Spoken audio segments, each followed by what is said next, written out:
Cavoeira vai começar na próxima sexta. Ainda existem dúvidas sobre as mudanças que vão ocorrer? A gente vai tentar dar uma ajudinha aqui para quem ainda não esclareceu todas elas, a tentativa de mostrar como é que esse negócio funciona e qual a expectativa do poder público e também dos moradores da região. Vamos ver. As mudanças são visíveis de Barros. O sistema binário também vai mexer com as linhas do transporte coletivo. São duas linhas novas, que é o alimentador Thyssen-UFSC, que vem pelo túnel e vai fazer o binário entrando então pelo campus com corredor exclusivo de ônibus. E a linha Titri-UFSC, que também é uma linha readaptada, ajustada para essa nova realidade do binário no entorno da universidade. A prefeitura já tem a garantia e já vem funcionando as 3 horas de integração. Então a pessoa que está, por exemplo, na Iduvieira, quer pegar um ônibus até a Carvoeira e saltar depois e pegar outro ônibus para o centro, ela pode, desde que seja nesse período de 3 horas. As alterações visam diminuir o deslocamento dos usuários. Estudos apontam um tempo menor de percurso após as mudanças. 20% a mais de distância, ou seja, realmente a pessoa tem que andar um pouco a mais no seu carro ou no ônibus, mas a gente tem reduções de tempo de até 60% em média. Isso é muito importante. A linha de ônibus, que é alimentadora, hoje gasta em torno de 25 minutos em média vindo pela Beira-Mar Norte. A nossa expectativa é que ela vá pelo sul da ilha de 10 a 12 minutos. Então, aquele estudante que pega os horários de pico vai ganhar 30, 40 minutos no seu dia para fazer outras atividades e não ficar parado no trânsito. O processo de implantação do anel viário começou há quase 10 anos, com um protocolo de intenções assinado entre UFSC e Prefeitura da capital, onde a Universidade Federal fez a cessão de parte da área para a duplicação da Rua Deputado Antônio do Vieira. Mas de lá para cá, muita coisa aconteceu. Durante a audiência pública realizada pela UFSC, integrantes do Departamento de Arquitetura e Engenharia apresentaram um histórico da obra, com destaque para os aspectos técnicos da sessão e do projeto, acordado e o que foi realizado. Em nenhum momento, em todas as análises de projeto, a gente dá um ok para o projeto. Ou seja, ao longo de todas as análises nesses anos, nenhuma versão de projeto atendeu tanto aos itens do protocolo de intenções quanto aos itens do consenso de Sétimo. Isso também é importante dizer. Estamos hoje, em 2023, sem ter um projeto aprovado pela universidade ou consensuado entre quaisquer partes, né? O Ministério Público Federal também participou do encontro e se mostrou preocupado com relação aos prejuízos que a UFSC pode ter com a finalização da obra de duplicação. O Ministério Público Federal não tem qualquer intervenção no que diz respeito à instalação ou não de um binário.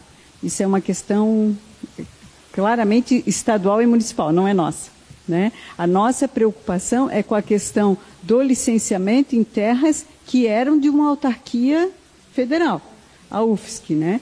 E do prejuízo, eu chamo de prejuízo mesmo, que a UFSC está tendo, tanto com a cessão de uma área muito importante, uma área sua muito importante, que valia uma fortuna, e com prejuízos também na sua segurança interna, porque a se consolidar essa utilização maior para o tráfego de veículos dentro da universidade, até a segurança interna vai estar sendo colocada em risco, né? Já o reitor da UFSC, Irineu Manuel de Souza, lembrou que a principal demanda apresentada é o cumprimento dos acordos com a implantação do corredor de ônibus e que a prefeitura se comprometa com a reconstrução dos espaços pedagógicos do Centro de Desporto, que atualmente tem 2 dos seus laboratórios muito próximos à via duplicada, o que prejudica as aulas e representa risco à comunidade. A rua está passando e ela realmente inviabilizou aquele prédio, que é uma atividade acadêmica, um prédio acadêmico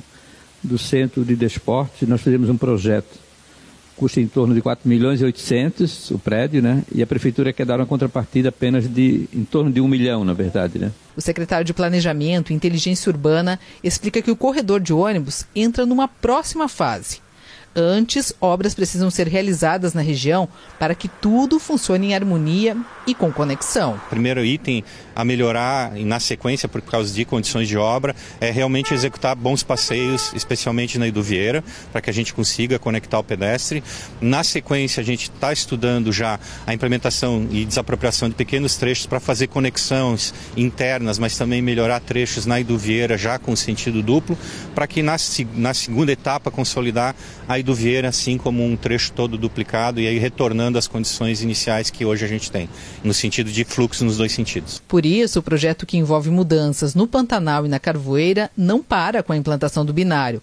O foco agora estará voltado para a Rua Deputado Antônio do Vieira, onde desapropriações precisarão acontecer para que as próximas fases saiam do papel. A gente agora está fazendo uma avaliação financeira. O cronograma nosso não é tanto tempo de velocidade de obra, mas sim das capacidades do município pelo preço das propriedades, né? A gente envolve desapropriações, vamos ter que ter operações urbanas que consigam isso funcionar e que não onere muito o município. Então, com o plano diretor novo, abre-se novas possibilidades de a gente conseguir efetivar isso de forma mais eficiente e do ponto de vista mais econômico para o município. É uma obra importante? É. Não há dúvida para ninguém. Mas vamos fazer uma reflexão rápida, um pouquinho mais profunda. Singapura sempre foi uma ilha pobre. Não tem nem 60 anos, acho que 58 ou 57 anos. 58 anos, deve ser por aí. 58 anos de existência. Em 50 anos, uma transformação que tornou um dos países mais ricos e poderosos do mundo. Em tecnologia, em tudo, em educação. 50 anos. Uma obra simples como essa leva 10 anos. 1/5 do tempo que o país inteiro levou para se tornar uma das nações mais ricas e inteligentes do planeta. Veja como uma reflexão simples nos mostra que nós precisamos melhorar muito os processos. Mas segue a vida, né? Vamos debatendo. Vou colocar aqui no telão como é que fica então essa mudança para a gente entender melhor, né? 188, as novas linhas. Thyssen-UFSC, substituição da linha 185. Pessoal de Biguaçu questionou muito, viu? Inclusive tem que voltar nesse assunto, que as linhas de Biguaçu sumiram depois da pandemia. 135, volta ao Morro Norte via Titri, unificação com a 135 e 137. 138, volta ao Morro Sul, via Titri, está unificado também. E a 180, Titri, Pantanal via Carvoeira. Então, atenção redobrada nessas mudancinhas aí, tá? E aqui, uma pincelada rápida em relação a Biguaçu, muitos questionamentos de alunos da Universidade Federal que utilizam o ônibus após as 10 horas da noite de Biguaçu. Alô, aviação de Biguaçu, hein? A linha foi reduzida ou não existe mais. Aí o cara sai 10h30 da aula, não tem ônibus para voltar para Biguaçu. Olha a confusão. Vocês têm que pensar em alguma alternativa por aí em Biguaçu, hein? Pesquisadores da Universidade Federal